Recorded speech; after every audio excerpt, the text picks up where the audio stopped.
ಮೊದಲನೇ ಪಾಯಿಂಟ್ ಸ್ವಲ್ಪ ಹಿಂದೆ ಬಾ, ಮೊಬೈಲ್ ಹಿಂದೆ ಇತ್ತು. ಜಿಗ್ ವರ್ಕರ್ ಡೆಫಿನೇಷನ್ ಇದೆಯಲ್ಲ ಅದನ್ನು ಡಿಜಿಟಲ್ ವರ್ಡ್ ಅದಕ್ಕೆ ಆ್ಯಡ್ ಮಾಡಬೇಕಂತ. ಯಾಕಂದರೆ ಈ ಪ್ಲಾಟ್ಫಾರ್ಮ್ ವರ್ಕರ್ಸ್ ಇದಾರಲ್ಲ ಅದಕ್ಕೆ digital platforms digital word add ಮಾಡಬೇಕು. ಅದು ಮೊದಲನೇ ಡಿಮಾಂಡು. ಎರಡನೇ ಡಿಮಾಂಡು ಸೆಕ್ಷನ್ 4 ಏನು ಮಾಡಿದ್ದಾರೆ ಅದರಲ್ಲಿ ಕಾಂಪೋಸಿಷನ್ ಆಫ್ ದ ಬೋರ್ಡ್. ಈಗ ಅದರಲ್ಲಿ ಪಾಯಿಂಟ್ ಎಫ್ ಏನಿದೆ ಆ ಪಾಯಿಂಟಲ್ಲಿ ಸ್ಟೇಟ್ ಗೌರ್ಮೆಂಟು ನಾಮಿನೇಟ್ ಮಾಡ್ತಾರೆ ಬೋರ್ಡ್ಗೆ ಮೆಂಬರ್ಸು. ಅದರಲ್ಲಿ ಎರಡು ಮೆಂಬರ್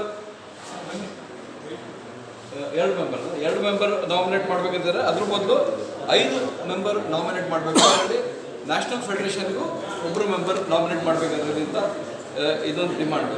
ಮೂರನೇ ಡಿಮಾಂಡ್ ಏನಂದರೆ ಸೆಕ್ಷನ್ 5ಅಲ್ಲಿ ಮೀಟಿಂಗ್ಸ್ ಆಫ್ ದಿ ಬೋರ್ಡ್ ಅದರಲ್ಲಿ ಬರೆದಿದ್ದಾರೆ ವರ್ಷಕ್ಕೆ 2 ಮೀಟಿಂಗ್ ಮಾಡುತ್ತೆ ಬೋರ್ಡ್ ಅಂತ.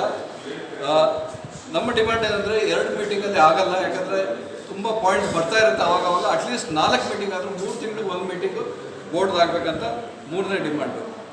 ನಾಲ್ಕನೇ demand is rights of platform based workers. ಇದರಲ್ಲಿ ಸಬ್ ಪ್ಯಾರಾ ಬಿ ಏನಿದೆ ಅದರಲ್ಲಿ ಕಾಂಟ್ರಿಬ್ಯೂಷನ್ ಜಿಗ್ ವರ್ಕರ್ಸು ಕಾಂಟ್ರಿಬ್ಯೂಷನ್ ಮೆನ್ಷನ್ ಮಾಡಿದ್ದಾರೆ. ಕೆಲವರು ಎಕ್ಸ್ ಅಮೌಂಟ್ ಕೊಡ್ತಾರೆ, ಕೆಲವರು X+1 ಜಾಸ್ತಿ ಕೊಡ್ತಾರೆ. ಅದಾಗ ಒಂದೇ ಅಮೌಂಟ್ ಎಲ್ಲರಿಂದಲೂ ಕಲೆಕ್ಟ್ ಮಾಡಬೇಕಂತ ಇನ್ನೊಂದು ಡಿಮಾಂಡು.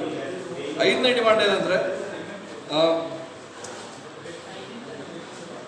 ಲಾಕ್ಡೌನ್ ಆದಮೇಲೆ ಫಿನಾನ್ಷಿಯಲ್ ಕಂಡೀಷನ್ನು ತುಂಬ ಇದಾಗಿದೆ, ಸರಿಯಾಗಿಲ್ಲ.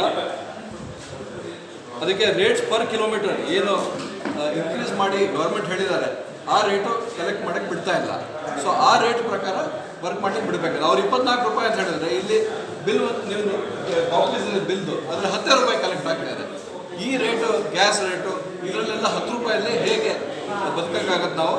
ಅದು ಏನು ಗೌರ್ಮೆಂಟ್ ರೇಟ್ ಹಾಕಿದಾರೋ ಆ ರೇಟು ಕಲೆಕ್ಟ್ ಮಾಡ್ಲಿಕ್ಕೆ ಬಿಡಬೇಕು. ಸರ್ ಈ ಬಗ್ಗೆ ಸಚಿವರಿಗೆ ಮನವಿ ಕೊಟ್ಟಿದ್ದೀರಾ ಸರ್?